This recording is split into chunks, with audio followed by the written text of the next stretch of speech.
Hello, hello, hello. I am your host, OCL, and welcome back to One Century Later. Today we'll be taking a look at all events from July 6th to July 12th, 1925. As with last week, all of my sources are in the description down below. Monday, July 6th, 1925. Following the robbery of the treasury room of St. Peter's Basilica on July 4th, police arrested 7 men, including 6 who were working on the basilica in close vicinity to the treasury. Also on this day, a Sunday school held a moonlight swan boat ride for its students at Pinafore Lake in St. Thomas, Ontario, Canada. One of the swan boats, which carried 20 children and 4 adults, capsized in the lake. When the boat capsized, hundreds of people, parents and teachers, were on the shores, and many jumped in to rescue the children.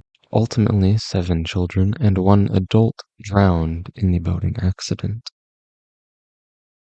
Tuesday, July 7th, 1925. The Boeing Airplane Company test flew its first passenger airplane, the Boeing Model 40. The plane was used for both passenger and freight deliveries for the next few years. Wednesday, July 8th, 1925. Antonio Jenna of the Jenna crime family in Chicago was shot to death by members of Al Capone's North Side gang. Antonio Jenna's death would mark the 3rd Jenna family member to die in their battle against the North Side gang, following Angelo Jenna on May 27th and Mike Jenna on June 13th.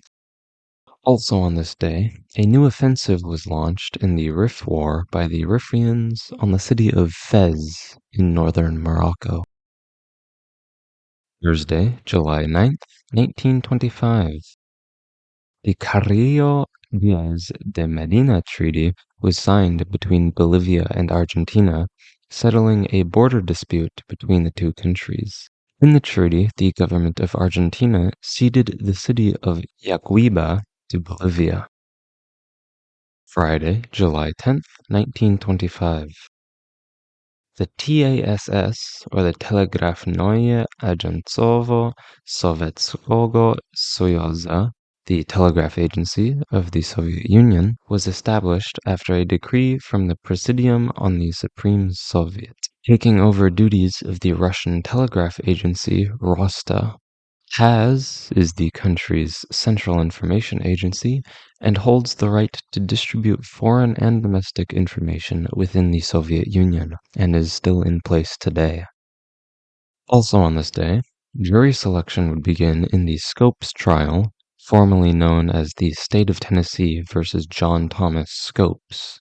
Scopes, a high school teacher, was arrested on May 9th for violating Tennessee's Butler Act, an act which made it illegal to teach evolution in the school system.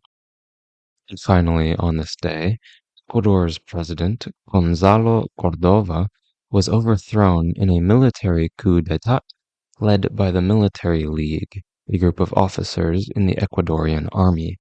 Cordova had promised social and educational reforms across Ecuador, however was unable to overcome the economic crisis in Ecuador at the time, and as such was arrested and removed from office. Saturday, July 11th, 1925. Nothing of historical precedent happened on this day. Sunday, July 12th, 1925. The Greek language newspaper Apoyev Matini, Greek for afternoon, began publication in Istanbul, Turkey. Also on this day, a mob of about 50 men in Toledo, Oregon, kidnapped 32 Asian residents, most of whom were workers for the Pacific Spruce Corporation, and forced them to board a train bound for Portland, Oregon. 2 days prior, the laborers had arrived in Toledo after being called there due to a shortage in labor for the company, and were assured by mill supervisors that they were welcome in Toledo. Following these actions, 5 of the leaders of the mob would be arrested. And that is all. See you next week for all events from Monday, July 13th, 1925 to Sunday, July 19th, 1925.